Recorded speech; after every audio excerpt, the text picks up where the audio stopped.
TV berikut ini. Presiden Amerika Serikat Donald Trump mengumumkan tarif baru sebesar 10% pada hampir semua barang impor yang masuk ke Amerika.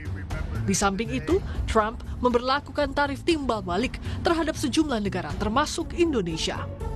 Trump mengklaim Indonesia menerapkan tarif sebesar 64% untuk barang-barang dari AS. Amerika kemudian mengenakan tarif sebesar 32% terhadap barang-barang Indonesia yang dijual di Amerika Serikat.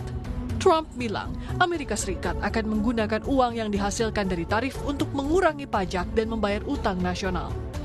In a few moments, I will sign a historic executive order instituting reciprocal tariffs on countries throughout the world. Reciprocal, that means they do it to us and we do it to them.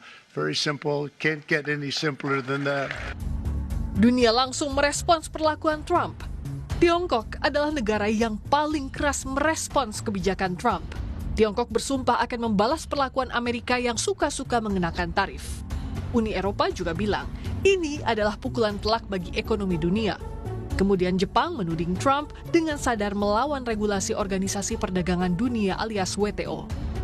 Kegentingan yang dirasakan pemimpin dunia usai Presiden Donald Trump mengumumkan kebijakan tarif imbal balik bagi barang impor ke Amerika tidak tampak di dalam negeri. Meskipun Presiden Prabowo telah berkontak via telepon dengan para pemimpin ASEAN, tidak dijelaskan hasil komunikasi itu terhadap tindak lanjut pemerintah Indonesia merespons kebijakan AS. Dari video yang dikirim Sekretariat Kabinet, Prabowo disebut melakukan telewicara dan bertukar pandangan dengan Perdana Menteri Malaysia Anwar Ibrahim, Sultan Brunei Hassanal Bolkiah, Presiden Filipina Ferdinand Marcos Jr., dan Perdana Menteri Singapura Lawrence Wong.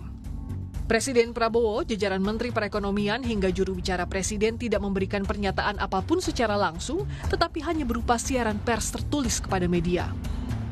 Salah satunya dalam keterangan tertulis dari Kemenko Perekonomian dikatakan pemerintah Indonesia akan segera menghitung dampak pengenaan tarif Amerika Serikat terhadap sejumlah sektor secara keseluruhan. Pemerintah juga akan melakukan komunikasi dengan pemerintahan AS, termasuk mengirimkan delegasi tingkat tinggi ke Washington DC untuk melakukan negosiasi langsung dengan pemerintah Amerika Serikat. Memang ini bukan soal benar atau salah dalam respons, tetapi kehadiran Presiden Prabowo di saat krisis sangat ditunggu. Wakil Presiden ke-10 dan 12, Yusuf Kala menilai kebijakan tarif impor yang ditetapkan Donald Trump terhadap Indonesia sebesar 32% cenderung emosional dan kental unsur ekonomi politik. JK meminta pemerintah Indonesia mengklarifikasi pernyataan Presiden AS soal barang dari Amerika yang dijual di Indonesia dikenakan pajak sebesar 64%.